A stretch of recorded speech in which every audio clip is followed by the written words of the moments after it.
હાર્દિક પટેલ સાથે મુલાકાત કરવા માટે બિહારના નેતા શરદ યાદવ અમદાવાદમાં છે, ત્યારે તેમની સાથે અમારા સંવાદદાતાએ ખાસ વાતચીત કરી હતી। હાર્દિક પટેલના ઉપવાસને લઈને હાર્દિક પટેલ હોસ્પિટલમાં જ્યારે એડમિટ છે, શરદ યાદવ એમની સાથે મુલાકાત કરવા માટે જઈ રહ્યા છે। શું કહેશો, जिस प्रकार से अभी आप मुलाकात लेने जा रहे हो, क्या कहोगे? देखिए, उनसे मुलाकात है और आज यहाँ जो है वो सारी पार्टियों की तरफ से भारत बंद के लिए भी 2:30 बजे प्रेस कॉन्फ्रेंस हमारी।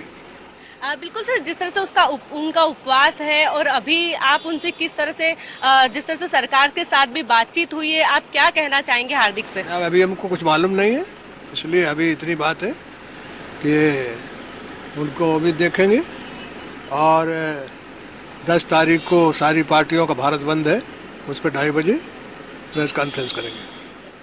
तो बिल्कुल थी जे नेता હતા જેમનું કહેવું છે કે અત્યારે જે હાર્દિક પટેલની સાથે જે મુલાકાત લેવા માટે જઈ રહ્યા છે। કેમેરામેન મિત ભટ્ટ સાથે મોનિકા આહિર।